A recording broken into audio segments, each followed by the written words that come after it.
Quand des officiels venaient dans la région, on les emmenait jusqu'au Saut du Doubs. Alors vous pouvez voir une drôle de statue à l'entrée qui est la statue d'un ours. Et j'en profite pour une petite annonce.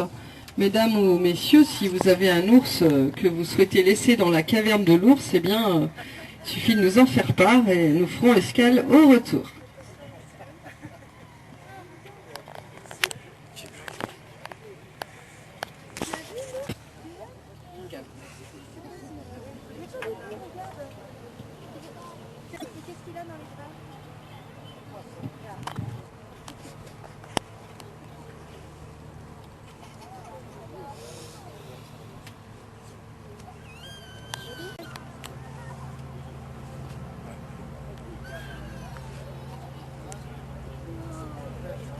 J'adorerais ça. Pas toi? Ouais. Ouais. Ça claque ça. Ouais. Enfin, le barbecue et tout. Un peu retrait quand même. Nous allons voir de part et d'autre des cabanons qui sont construits au bord du rivage, cabanons qui pour la plupart ne sont accessibles qu'en bateau pour une tranquillité extrême.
Alors ici c'est le territoire du Milan noir et du Milan royal, des rapaces qui sont d'excellents planeurs, qu'on peut reconnaître avec leur large queue en forme de triangle.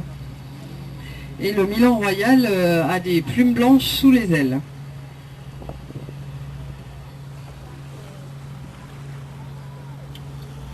Et puis c'est aussi le territoire d'animaux un peu imaginaires.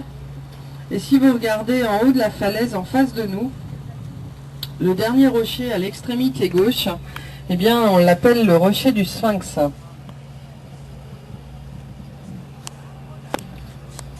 Donc en haut de la falaise en face, sur côté suisse, un peu sur la droite,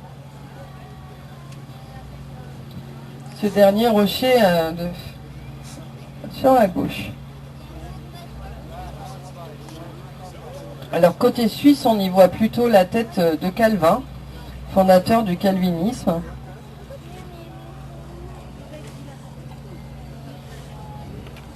Ce qui est sûr, si vous regardez bien, c'est qu'il a plus donné, ce qui signifie qu'Obélix est passé par là.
Hein?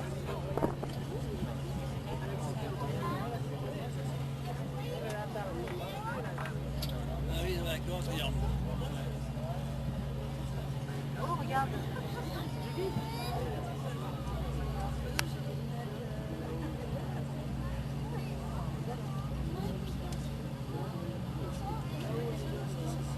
Regarde le bilan.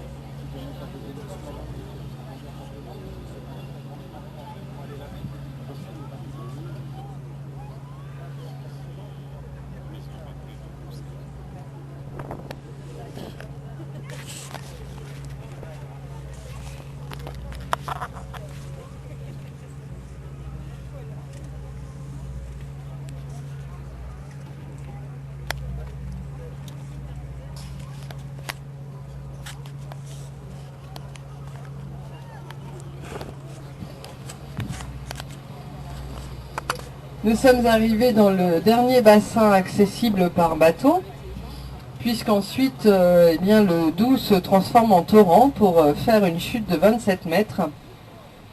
Chute que vous pouvez donc maintenant aller voir à pied. La cascade est à 400 mètres environ. Et puis, eh bien, il y a des retours tous les 3 quarts d'heure environ. Nous sommes 2 bateaux à faire des rotations.